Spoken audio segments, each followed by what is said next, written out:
recording. Thank you. And welcome everybody, and I think this is going to be very, very useful. With that, go ahead, Richard, and you can take it off. Thanks, Brian. I'd like to take just a moment to acknowledge the successful landing of InSight on Mars on Monday. Some of you may not know that our colleague John Copenhaver was actually involved with the landing site selection of the Viking spacecraft that landed on Mars back in the 70s. John has a degree in planetary geophysics. He's the only person I've met that's been formally trained in magnetohydrodynamics, and he's been a welcome addition. He was the first person I met on this project, and he referred me to Early Alert, so he's been a valuable addition. And he was actually involved with the early version of the InSight, which both Viking landers had seismometers on board, but they both failed. And so there was a young intern involved with those projects named Bruce Bannert. I don't know if you saw the press conference following the landing, but he has been involved in waiting for 40 years to get an actual functional seismometer on the planet Mars, which we've just accomplished. So I can appreciate what he's been through. I congratulate his tenacity and persistence. And I know exactly what it feels like when you've waited 40 years and your instrument finally powers up. It's a tremendous feeling. So the best of luck to those guys. But what we're going to be talking about today is the value of combining lightning data, or in my case, electric charge, to the blunt instrument of radar. We now have 4 instruments that we can compare with. All are very well correlated with each other. You have the Earth Network's Dangerous Thunderstorm Alert, which has been available to the National Weather Service since 2014. We also have certified the performance of the GLM using ground-based stations called the LMA, or Lightning Mapping Array. The North Georgia Lightning Mapping Array, operated by John Trostell of the Severe Storm Research Center of Georgia Tech, has been participating in that certification, and our instrumentation has been right there for the last 2 years. That's JT on the left under our at our Warner Robins location, our most recent installation in our research sites. He's making a few fine adjustments that just the Friday before Thanksgiving, and we've already seen an improvement in the connection. This is our first solar-powered research site, which overcomes many of the issues involved with the infrastructure.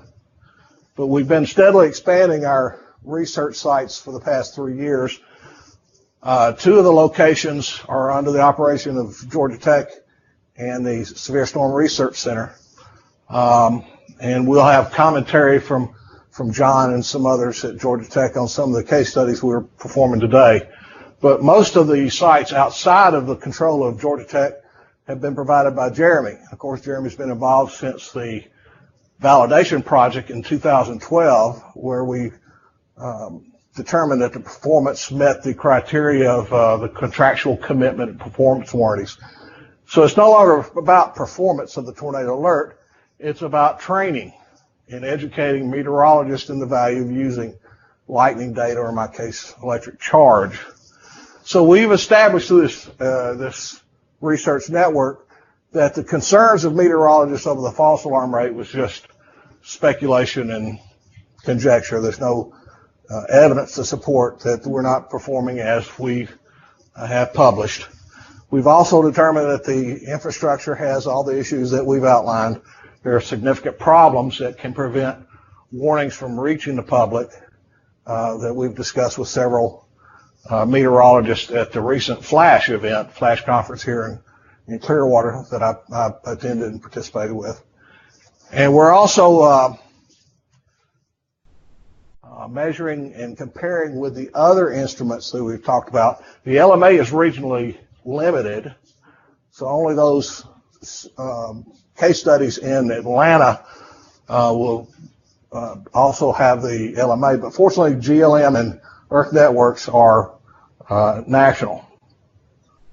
So what we're actually measuring is the total cloud lightning, total lightning. Now my problem with the word total lightning, or the phrase, is it's not well defined. It means different things to different people. But the more electrical energy you can assess, the earlier and more complete the intensity results that you'll derive. Now, Brian, this is what I was asking. Is this the school that you attended, this Naval Postgraduate School?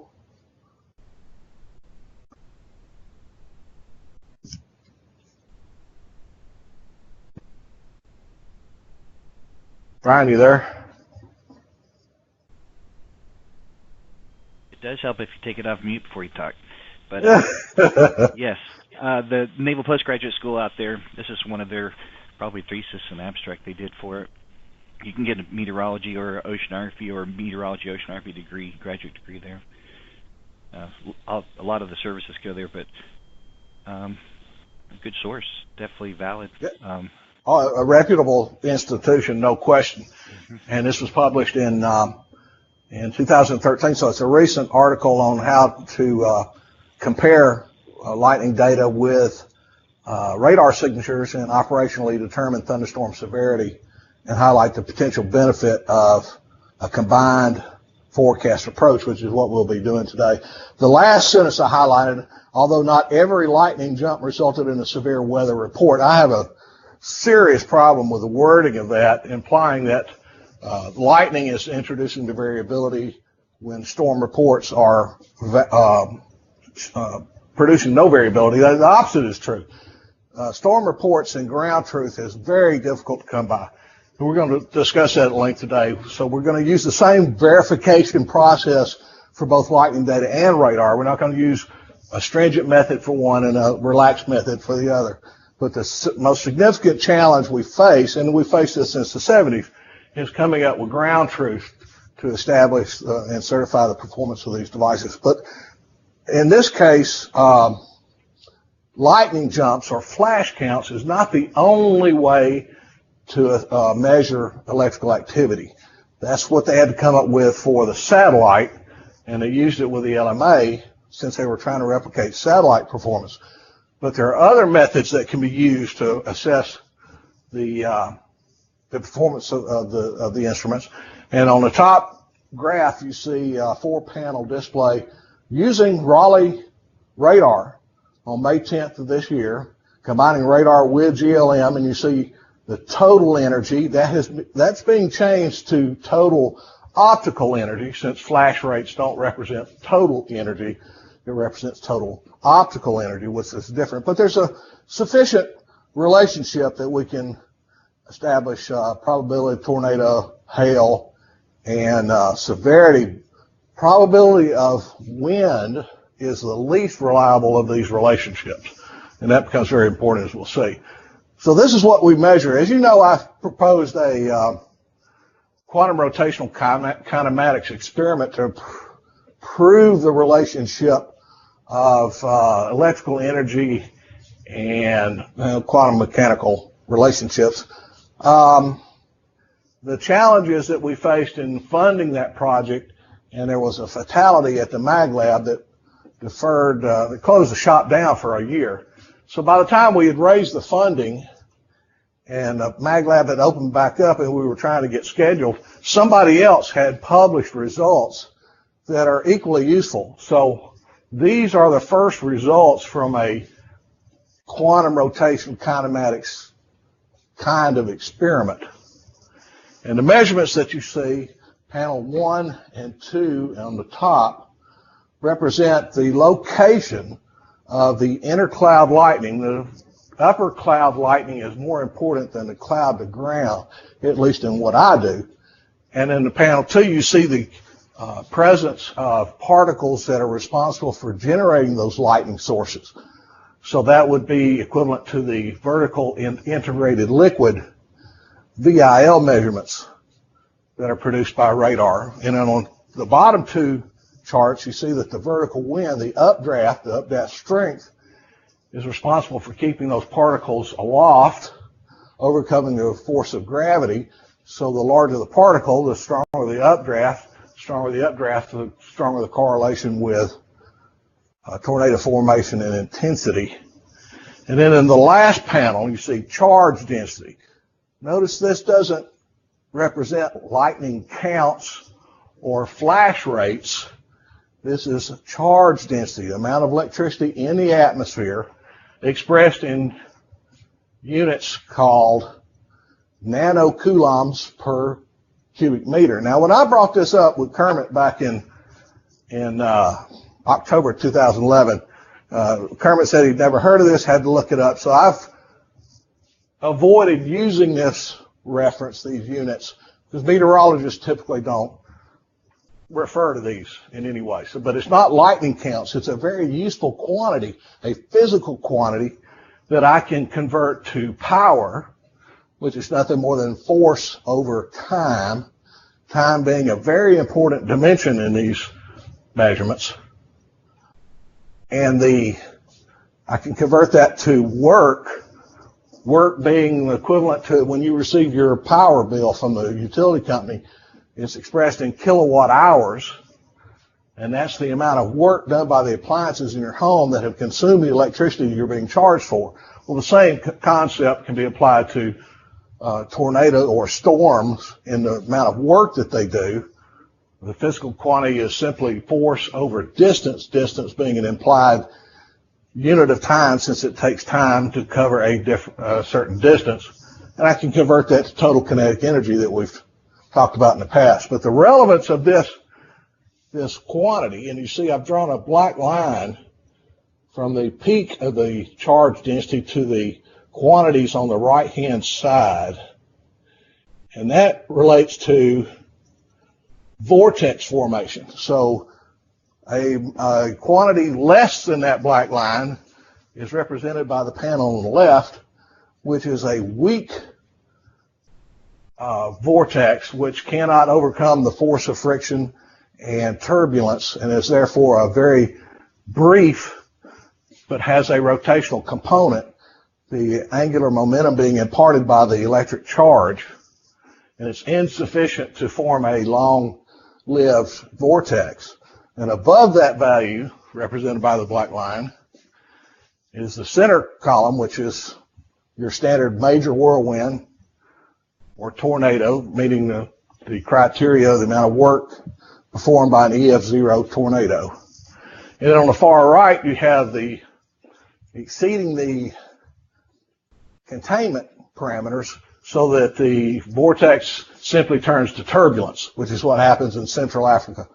Well, you don't have a high tornado count there. The magnetic field lines are too weak. So you see the value. Who can tell me what that value represents in that graph? What's the numerical value? I've been telling you this for 6 years. What is that value? Talking about relative? I mean... Well, take the black line, and it's below 6, right? So it's 5 nanocoulombs. Yep. And that correlates to storm state 3. It is 3? Okay. And that represents the tornado risk value. So when that level of charge is reached, I will display tornado risk, high danger of tornado vortex development, which would be stable. Below that, it's either severe or not severe. It can cause damage, but it's not going to be a long-lived rotation. So that is independent confirmation of the values I've been using now for many years. So what would be the range then for severe storm? Severe storm is, well, let me get into that one of the case studies, and we'll talk about specifically what the time frame is. It's an amount of time. Okay. How much work is being done. So we're going to talk about the time differences and the amount of work being done in one of the case studies. Okay. So let me defer that. Would that be okay? I think it'll be clearer when we're looking at actual specific case. Okay. But what this allows us to do is to clearly identify with great precision the difference between the minor whirlwinds, rotations with an angular component, which do not fit the criteria of the tornado definitions. So we've talked about the Forbes Wakamoto study of 1983. Unfortunately, they didn't have Doppler radar at that time. Well, that study has now been replicated using Doppler radar, published just last year by Snow and Kagall. And you see that radar does a very poor job of distinguishing between tornadoes and downbursts.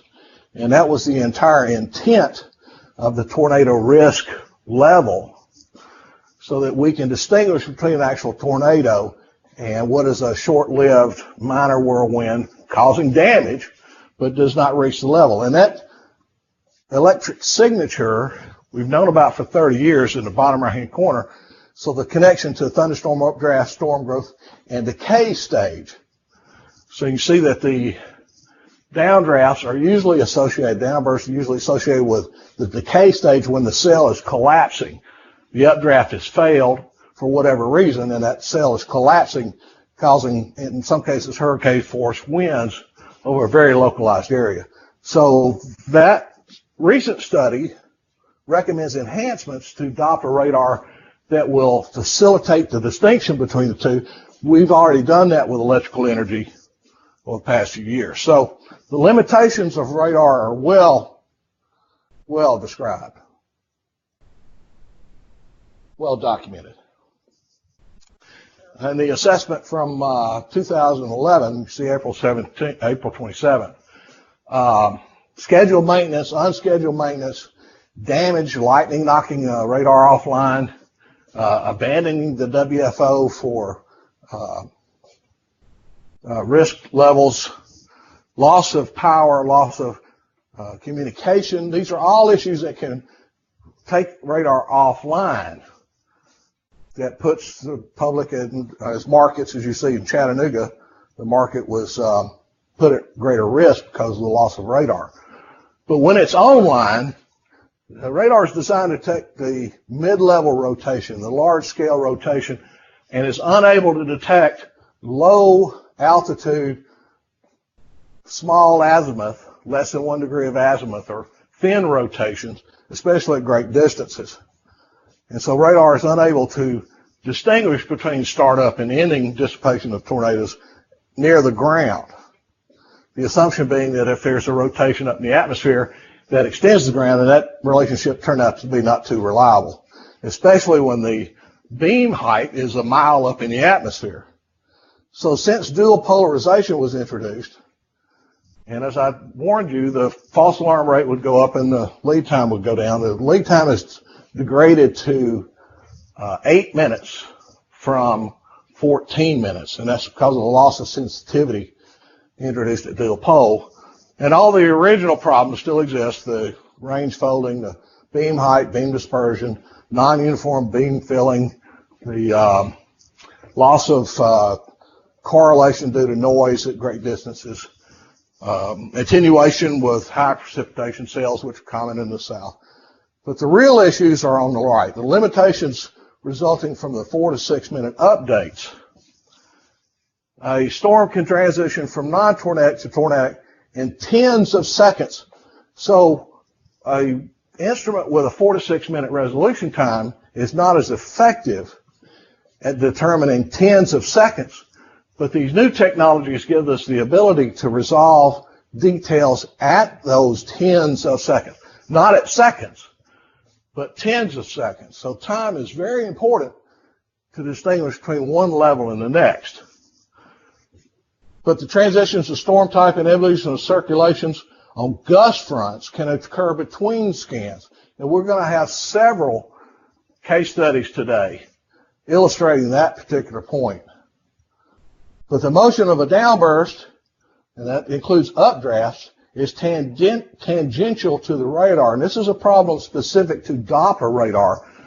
Doppler radar detects motion towards and away from the radar very well. But motion tangential or side to side and up and down, not so much. And so we have to look at some other evidence to tell us that there's a strong updraft, and that evidence should be vertical integrated liquid.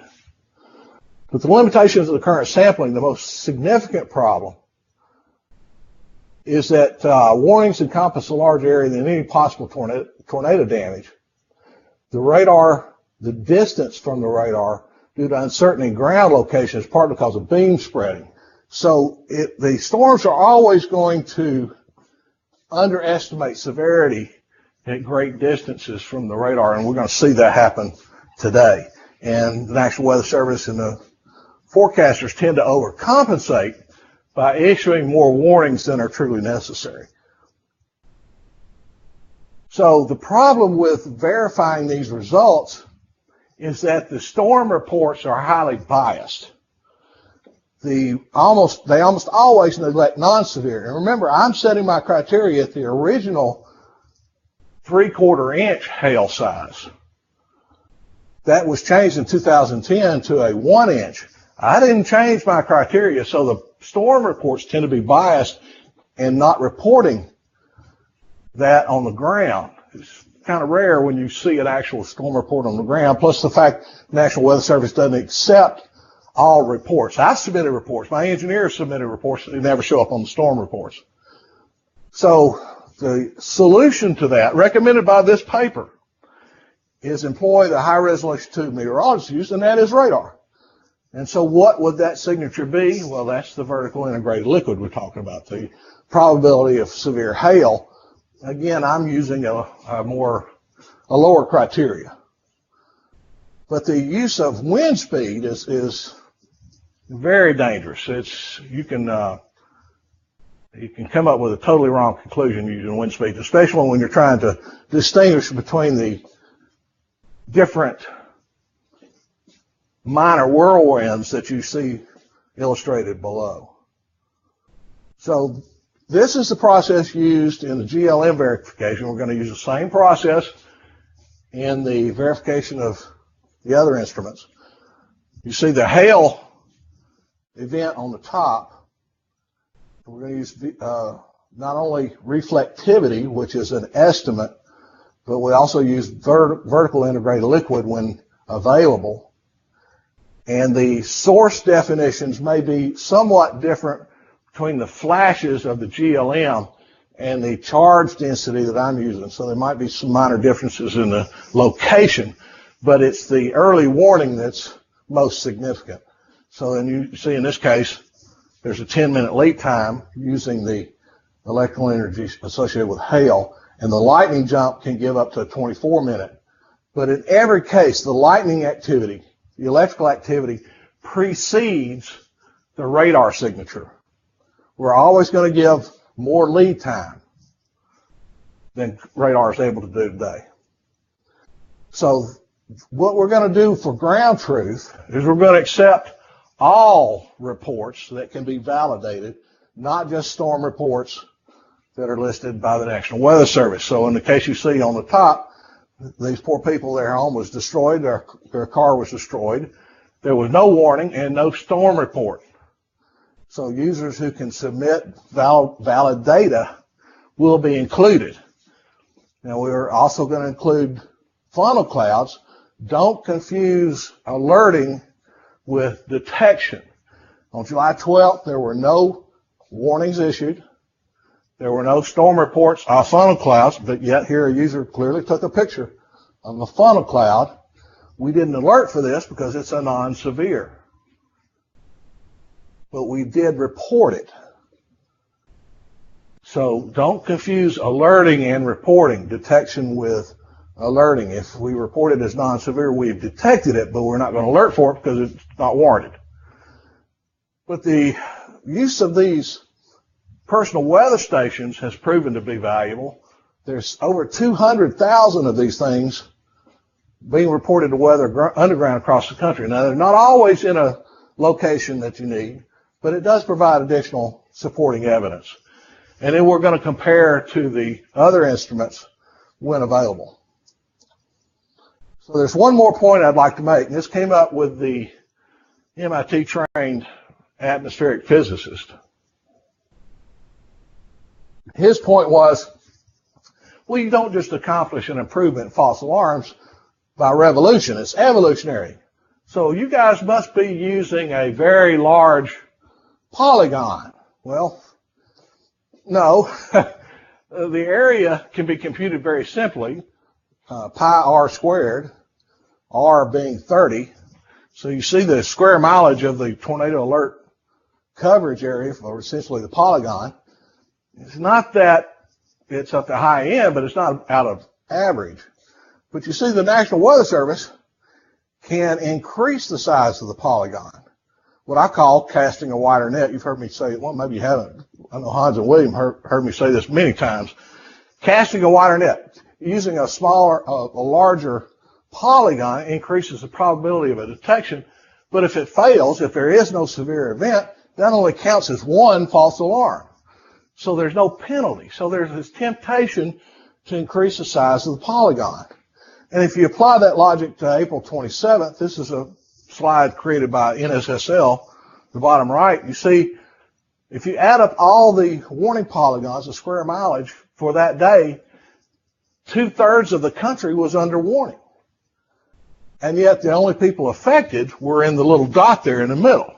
So that gives the impression of a high false alarm rate, crying wolf, because of the above average polygons and above average duration that were used that day. So you see the map above that, there's, depending on where you are in the country, you get a larger or smaller polygon. The smaller polygons tend to have a higher false alarm rate, but the tornado alert is always the same. It never changes. Same square mileage, same shape, usually always at the center of it, and that consistency offers some value. No other technology offers that. So I'm going to breeze through this very quickly, Jeremy, to conserve time on this particular, but it gives you an idea of the kind of data we're going to be using for the different case studies. This is an event that happened in August 2016, so GLM data is not available yet. We're going to use storm track data when it's available, not always available, and this represents an event that occurred in west central Alabama in the Selma area. As you can see, this is the reflectivity, which is nothing remarkable in the area between Marion and Selma. And this is the velocity scan showing the range folding. It's west of the area, but again, nothing remarkable. So this is essentially a non-severe event. Why are we wasting our time on a non-severe event? Well, users reported a tornado. And all the instrumentation says, no, not so much, not severe at best. And the pictures that were submitted were pretty much a scud cloud. It might have been a low, it's hard to tell rotation from the picture, but it's at best a dust devil. And so all the instrumentation refuted the user claim. And so that's the process we'll be using. And in this case, it turned out everything was in agreement. Well, that's going to be different on this case the very next month, September 11th of all days, in which there was no significant organization of storms, as Jeremy is going to discuss. But the storm tracking data wasn't available on this study, but the tornado alert gave a very significant severe indication. So this is the reflectivity and velocity from the Maxwell Air Force Base. Now, Jeremy, I'd like to ask you why you selected this DoD site, which uses a different firmware. I mean, I'm not able to retrieve DoD sites, so I'm glad you did. I've been asking for somebody to provide this for a couple of years now, but I'm just curious why you selected this site instead of the Birmingham location. I think I was trying to get a shorter distance from the radar site, and NCDC has a lot of those on there. Now, as it turned out, it made no difference in this particular study, but I'm glad you did that. And that's the first DoD site I've been able to see, so I appreciate that. But we're going to issue a tornado risk around 1931, but the radar is not going to support any of those conclusions. So we have some range folding going on in Selma, but you were concerned about the disturbance in the area between Clanton and Prattville because of the velocity scan. But my concern is shown by the reflectivity. We don't have cell information, but there's a cell clearly west of Selma and north of Selma. You see that, right, Jeremy? Yeah, you can clearly see what looks like reflectivities that would indicate hail for sure over there. Yeah. Okay, so the intensity of the velocity scan between Clanton and Prattville increased during this scan, but now we have a cell west of Selma, cell north of, and a very intense cell, very localized cell east of Selma, right? Yep. So cell closest doesn't show impressive velocities, and so it's not going to show updrafts, right? But it does display high reflectivity with a hail just east at 20 minutes after we issue the alert. So I circle this area here, and again, these are not going to be near the ground. Neither radar station is going to be close enough to show us anything near the ground, but that highly localized, I wouldn't call that a velocity couplet, but it certainly indicates shear. Would you agree with that, Jeremy? Yes, definitely. And it's more intense than the area between, although it's a wider area between Clanton and Prattville, it's more intense in the circle area. Is that a reasonable conclusion? Yep. Okay, so the cell east of Selma is still intense, and that's increased velocity between Clanton and Prattville, but as we'll see, and here it goes away, I don't have times, but that's where it's dissipating, of course. But the reflectivity is still pretty intense east of Selma. But if we look at other signatures, there's actually two areas of rotation associated with those cells west and north of Selma. There's a mesocyclone signatures, but there's a large hail signature, and that would be associated with a vertical integrated liquid. There's a 1.25 inch signature from a very distant radar site. And if I went ahead and pulled the vertical integrated liquid, the digital seems to be better for me. But you see there's a very intense area just east of Selma. In fact, it's the most intense other than the area you were looking at. And the hail size associated with that is 1.25 inches. So that's the criteria. 1 inch is the criteria for tornado risk, right? That's what generates the 5 nanocoulomb. Mm-hmm. And so that was what generated this alert. And so what we had was, well, you had a downburst apparently in that area that you were concerned about between Prattville and Clanton, but we didn't have any stations in that area at that time. A station was placed there apparently later, and it wasn't recording data. So there's nothing significant on this data, just some rain. But there was a large hail report by users in that eastern side of Selma. Actually, their car was damaged.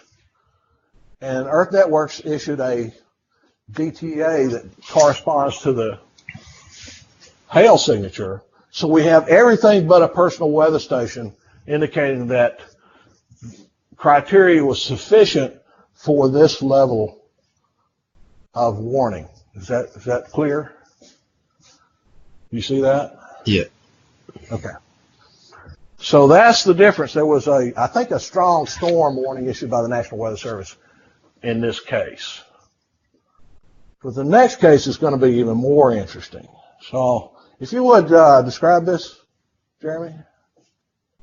Yeah, this was you could see a bow echo, an organized squall line, but you could see like the bow echo there west of Greenville, I believe that I can see on this slide here.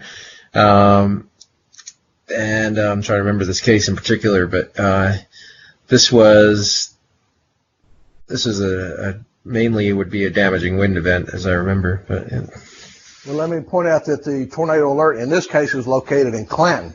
Well, we've got devices all over the area, and so anything west of Centerville would be out of range. It's got to be inside Centerville, right, for us to detect it. So we've got some storm tracking data here. Notice the average speed, 53 knots, which is just over 60 miles an hour. All right, so this is a severe condition, right? Yep. And so this We're starting to see some rotation here clearly in the velocity scan, right? Yeah, it's definitely a vortex trying to go in there. Yep. And so this is the point where tornado alert issues its warning, and you see there's 3/4 inch hail,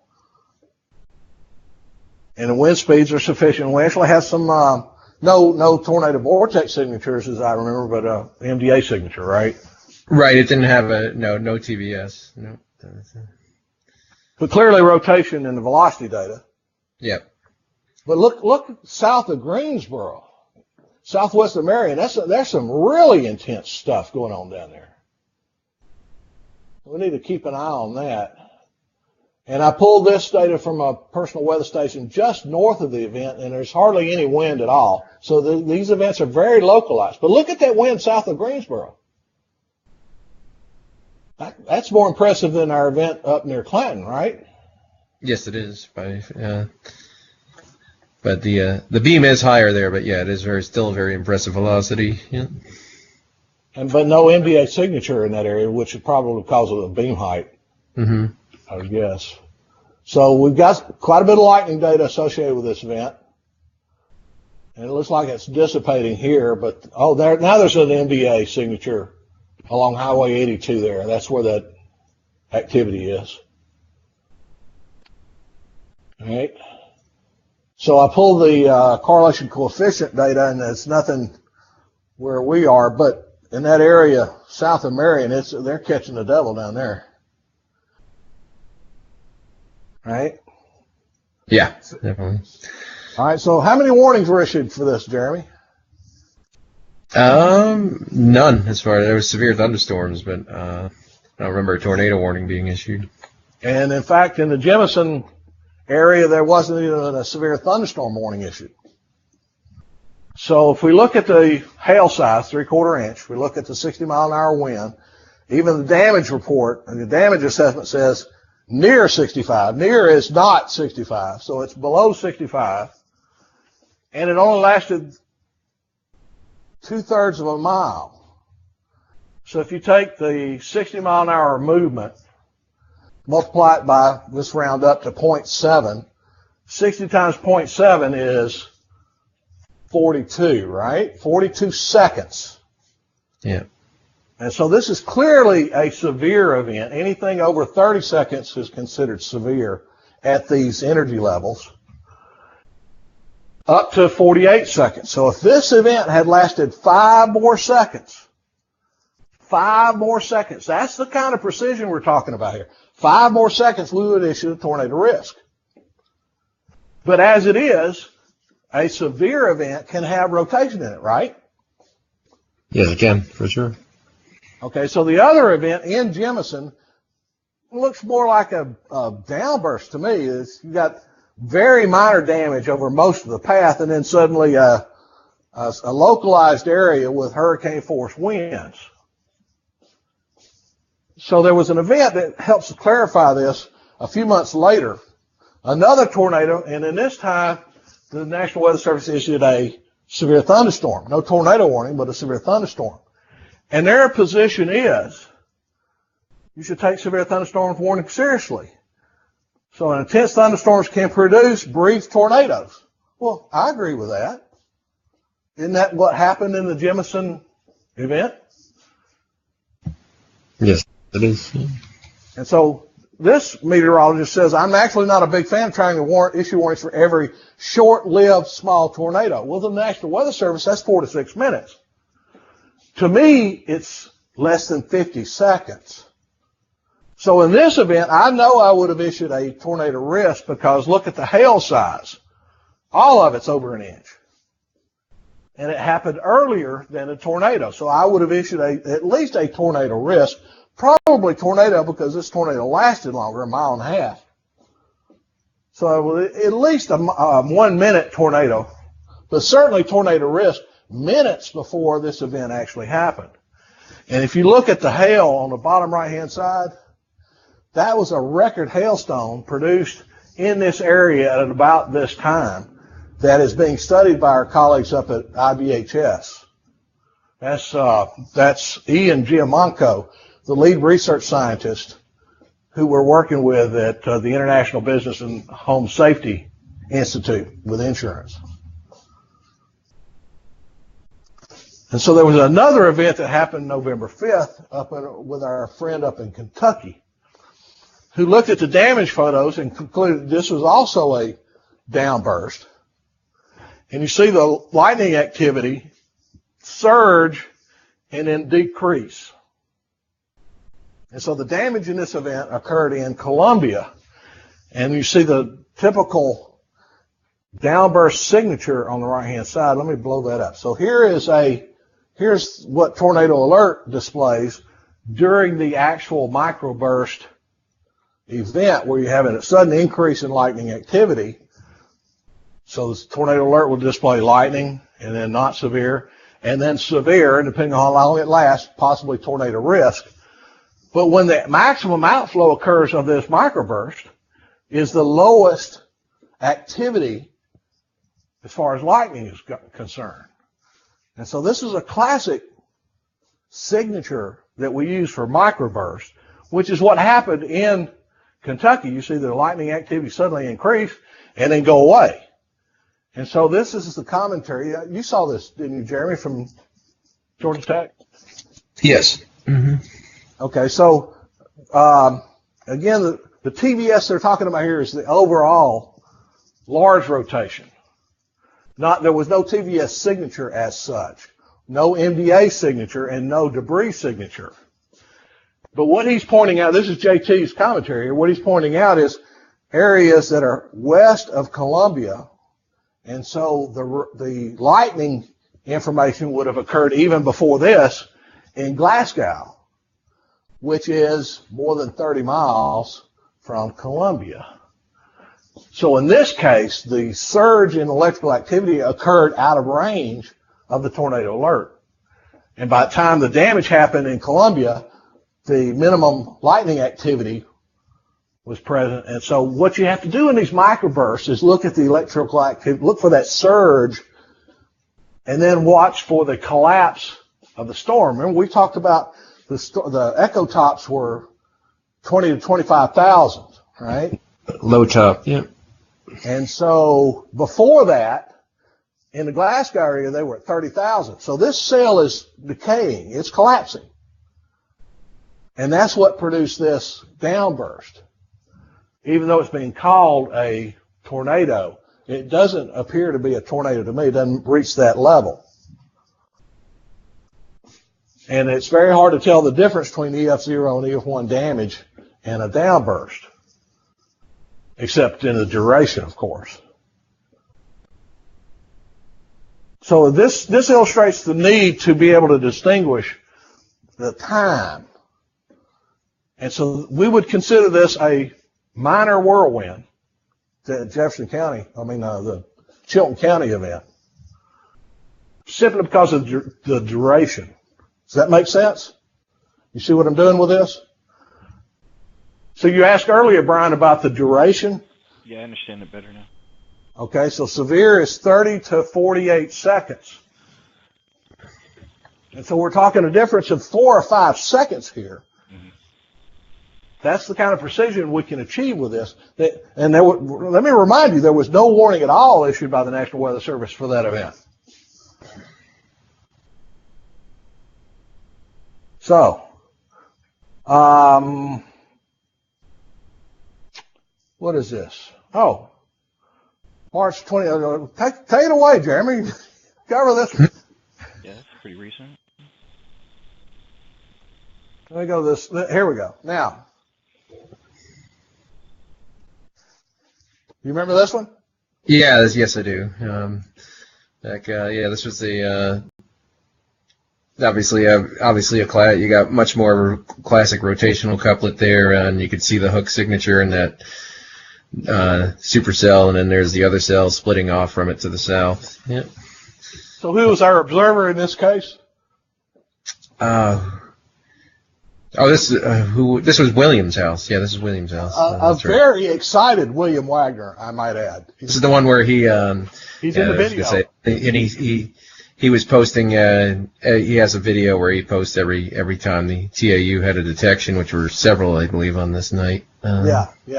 He was pretty excited. This was his first event where he's had. It was funny to watch to me. So here we are at 9:23. So we've got multiple things going on here, right? Yeah, there's multiple supercells. You can see 1, 2, 3 there.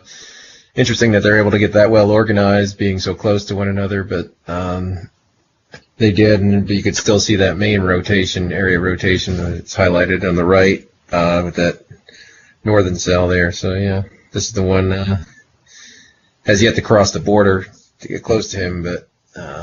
Well, see, we also have devices in DeKalb County with emergency management, and so they were registering a tornado risk at this time. Yeah. Right there where that rotation is. Mm-hmm. Okay, so. And he was indicating severe storm and right. But yeah, at this point. So this is at 9:40. So 18 minutes later. 18 minutes later, it's closing in on Rome, but there's no TVS was present. That's right in the level 3, but the mesocyclone is still there. And this is when the TAU 5 minutes after the TAU switched it over to tornado. That's right, and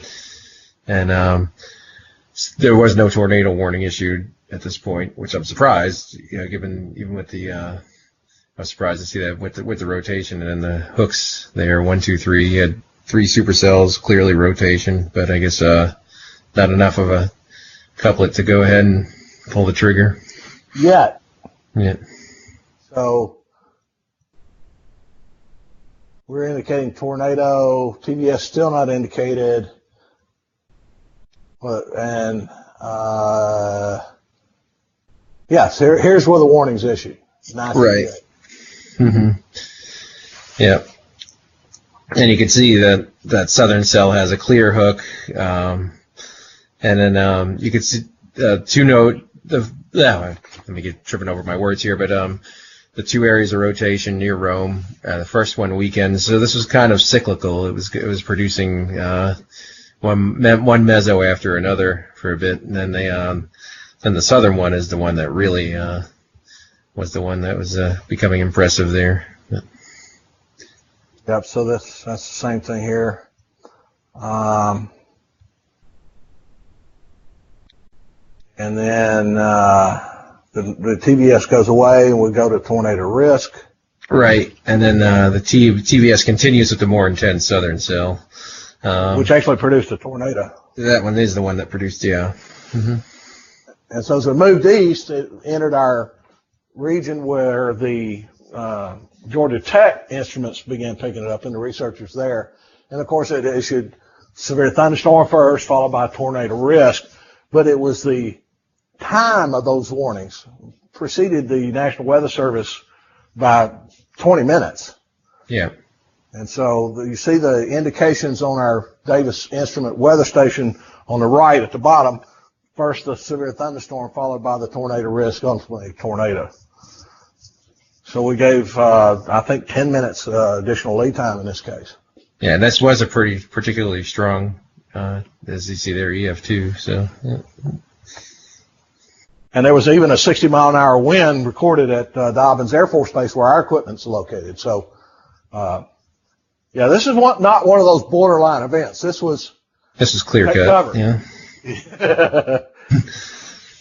So, but you make a comment that the drawback is it continued to indicate a tornado risk. Explain that. What is your meaning there?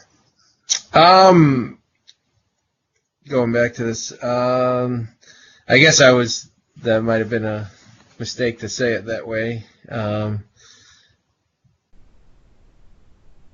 I see that as what it should have done. There was still substantial energy. It did produce a tornado later on, so that was the correct thing to do. I wouldn't change what it did.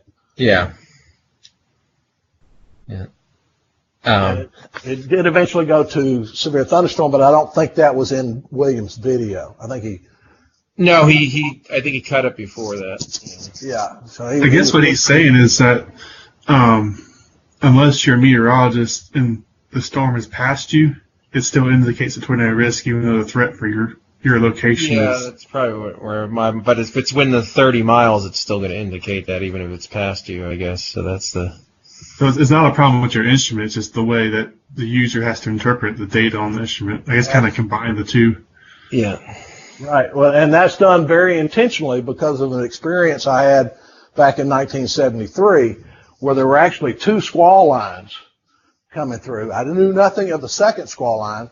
What I was detecting was the first one. And when it passed, I'm thinking, well, I'm still detecting that guy. And it turned out the tornadic squall line was the second squall line, which I had no information on. So I designed the technology to lag on departure. It's very aggressive on approach, but it lags on departure to give people a little more time just in case there's that second event. You see what I'm saying?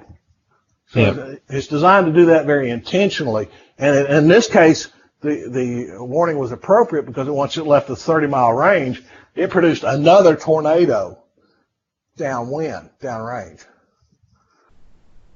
So you want to call Aunt Bobby, let her know that storm's coming that way and still intense. That's what it's intended to do. So, yeah, it's going to... During an event where you get a peak and then you get a lull, and the intensity will decrease, but then also you have other activity that then peaks up, and I've had it re-alarm. So Oh, yeah. In that case, it's more objective enough.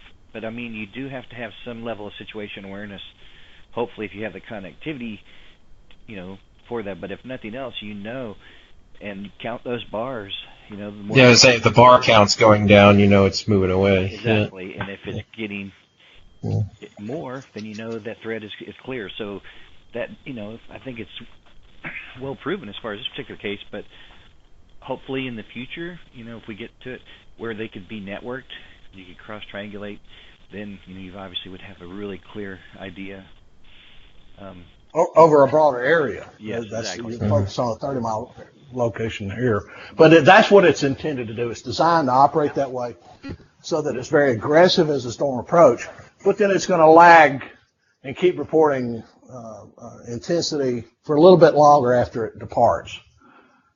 And that's by design because of that experience I had in the 70s. But overall, it worked really well in this case. And so here's a different situation, Jeremy. Yeah, where you have, that's right, this was, the squall line there, and then a tornadic renegade supercell a little bit out ahead of it there. So, so two different scenarios going on. The radar data was pretty weak in this case. Yeah. Mm-hmm. Yeah. So it's kind of watch it as it moves. I'm just going to move it all. Mm-hmm. Get to the summary. So the radar sites the data less useful at this distance. It's almost to the Alabama-Georgia line there. This is one of the ones where there's a couple of these where I was doing for you where to deal with a really long radar distance because it's a couple of gaps in coverage. So this is the situation. You've got little lightning out ahead in that little cell preceding the squall line. We detected the squall line, no problem. The problem was that area out in front that actually produced the tornado. Right. And as you can see, the time of this tornado is extremely important because Bridgeport, where it's actually reported, not Higdon, but Bridgeport, is right at the edge of the distance from where our tornado alert is located in DeKalb County. So at 2320, we probably should have detected it, but that's not the case. You see the lightning at 2322 on the Alabama border, there's virtually nothing. Mm-hmm. But a little later, you see a very intense 1 pixel. You see that red square? Yep. And so by that time, it's at the Alabama border. Well, that's too far away for me. But you can see how precise that location is. 1 little pixel. But it was just out of range for a tornado alert in this case. But the radar didn't detect this one. This was another unwarned event, but it was too far. So this is an event in Kentucky, Campbellsville. Yeah. And it's there.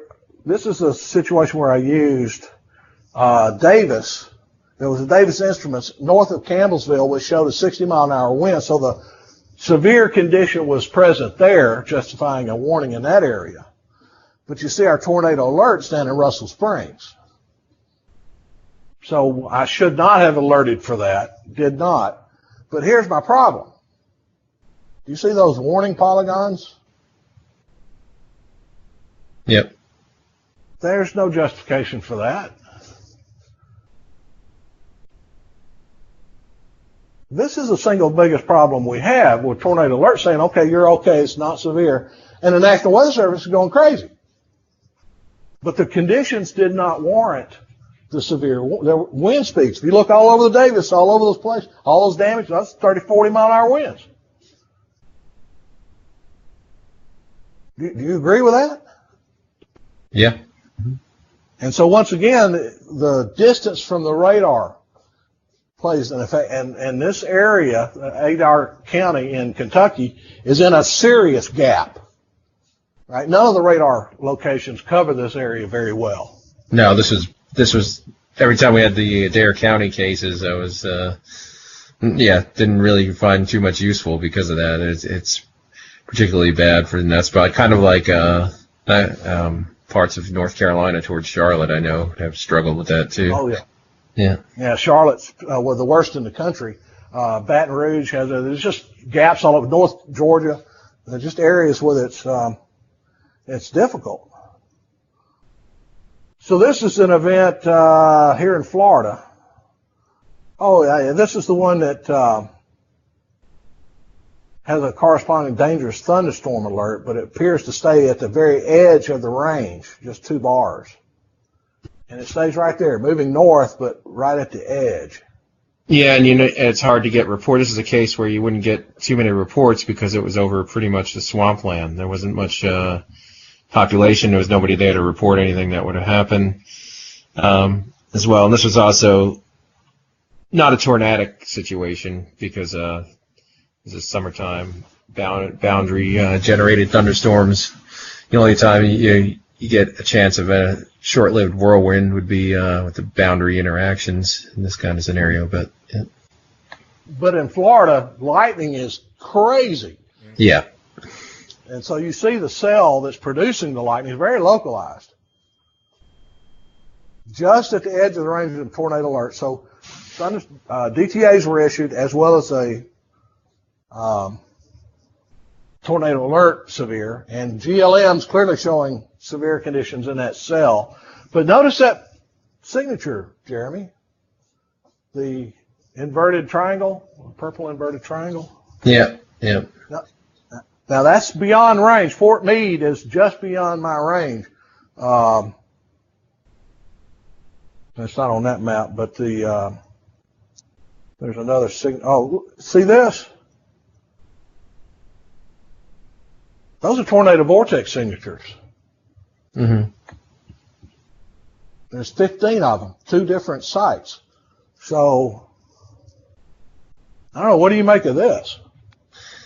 Well, as it was, like you said, it was on the edge of the range, so it really did detection. But I mean, as far as the ambient conditions there, like I said, there probably was some kind of boundary interactions going on there from several outflow boundaries or even a sea breeze front, because there was not overall that would have been localized shear to help generate that, but up in the atmosphere, high up, not near the ground. Right. Yeah. But I was just out of range, so I just detected the 3/4 inch hail. Right. Yeah, it was too far off. Yeah. Mm-hmm. You get that every summer. Converging sea fronts right over. Perfect place to build an amusement park. Yeah, I actually watched it happen. Fort Lauderdale, we were there at the Governor's Hurricane Conference, and I had a video of it somewhere where the boundaries came together and there was some broader rotation, but it didn't last very long, but it didn't produce anything, obviously, but that definitely happens down there. You get the lower end, you're not going to get along tracker stuff, but definitely. Oh, you're not going to get But you look at the tops down but there, the lightning, are ridiculous. Yeah. But the lightning's digging the dirt up, guys. I mean, the lightning is insane down here. I know. That's Yeah. why more people, unless you're going to go to Maracaibo or something, you want to get struck by lightning. So it's a serious problem here. It is. So this is your area, Brian.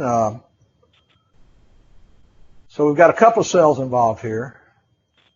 One of them's too close to the radar in Slidell to make any sense out of it. It was right over me. Yeah. Cone of silence. But the reflectivity and velocities aren't that remarkable. No, it's yeah. Well, But even the, the beam, fields- especially if Slidell's out and I'm looking at Mobile, you know, it's 10,000 feet over the head. And then you got the big hole west. So sometimes stuff coming from Baton Rouge in particular, you don't pick it up that well. But there's the alert on your Davis. Right. In time, and it corresponds to these signatures, these 3/4 inch signatures in the bayou country. So not having a report, it's not a surprise to me. But the vertical integrated liquid seems to be a fairly good confirmation tool. Would you agree with that, Jeremy? Yeah, it's pretty good. Yep. Sometimes it can I know on GR level sometimes the hail indicators that come with it can be a little bit overdone, but they're usually pretty good. They're usually right around. Yeah. Well, a lot of it depends on what thresholds you set. Yeah. So by using the actual size, and again, you're talking a difference of a 1/4 inch of hail. Well, but between 3/4 inch and an inch, it seems to be pretty good. Yeah, I think it's when it gets to the larger that it starts to get off a little bit more, but yeah. Oh yeah, you're right. 3 inches and up, that's. Yeah, which doesn't matter. It's still severe at that point. You should be in a hole somewhere anyway. Yeah. So we had some funnel clouds with this one. We didn't alert for them, but we did report them as not severe. This is over by Hans. Really heavy rain associated with this event. And there's the GLM data. And again, you see the 3/4 inch at the time of the warning. The DTA was ahead of us in this case, but we issued a warning at 350. But I wouldn't expect to see any reports of 3/4 inch hail. That's nobody bothers reporting that, right? Not usually, no.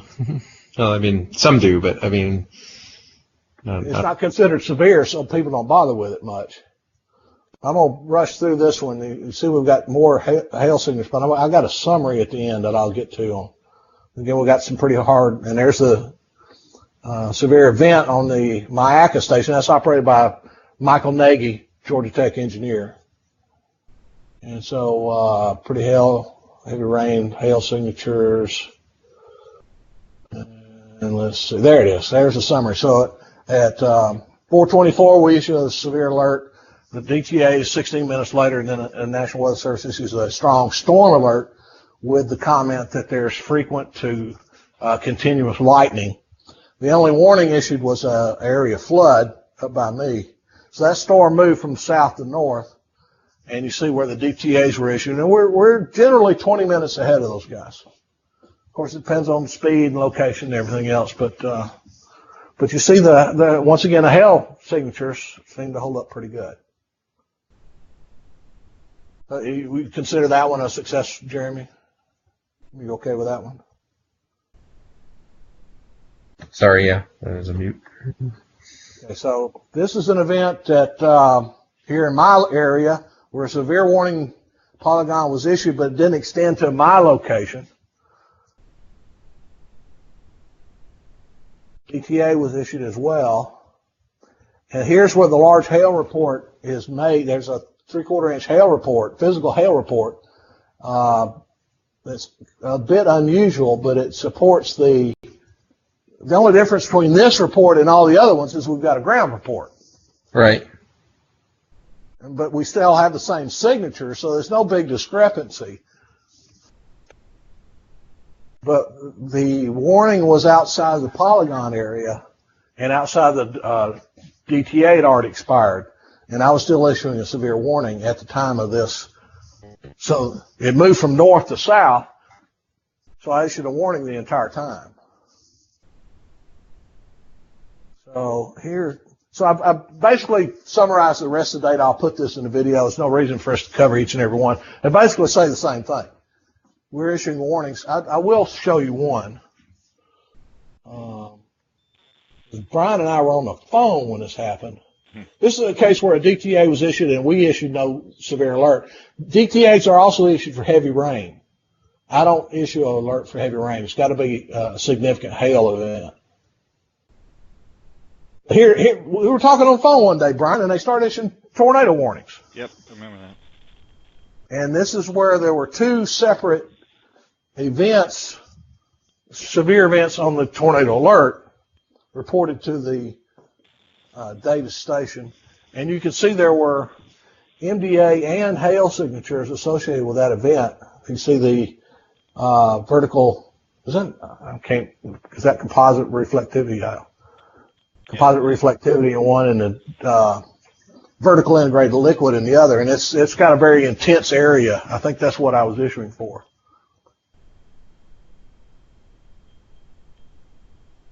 So we were talking on the phone when this happened, and we hung up, and boy, it just broke loose. But there were no tornadoes. So I believe our assessment was more accurate.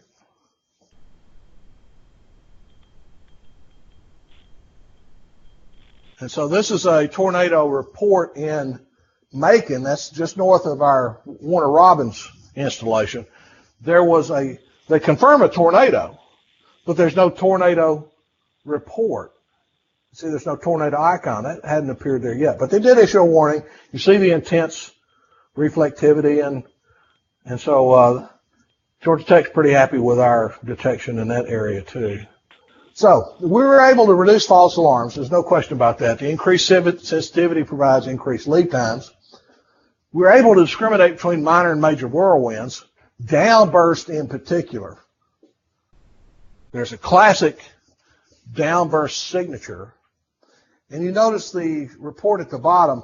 That is Forrest Patton's document, which describes the 5 nanocoulomb charge density as being an indication of high risk, high danger of TVS formation, a descending TVS. And I use that as the tornado risk threshold, which corresponds to a 1-inch hail detection. And that seems to be pretty solid. So we will continue to accumulate this data over the next year. I've just signed a third contract with Georgia Tech, and they will be providing their input and their evaluation of the 2 sites under their control, plus whatever else I ask them to do. I try to keep the time down because that costs me money when I go to those guys. But you will continue to help Jeremy pull this data and give your commentary. It's been very helpful. Okay, so any comments, questions? I'm taking enough of your time. No, we had a lot of data. There's a lot of information, good case studies, and it's good to be able to see the correlation, and also, you know, as you build your cases up, and you can see the commonality and come up with your baseline within it. But I like to say it works. Yeah, the more cases. Well, well, absolutely, we're continuing to accumulate, but it's within seconds. Yeah. That's the precision of this thing. Seconds.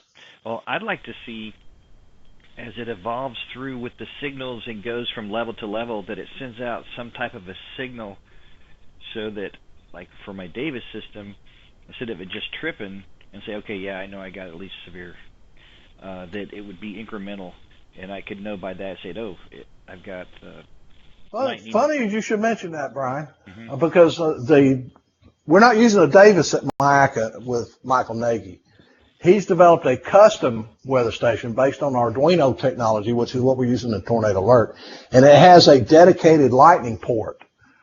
And so what you will see from that station, which is completely solar powered, doesn't depend on local power at all, it will report not only those different states, but the distance, the range. I want that.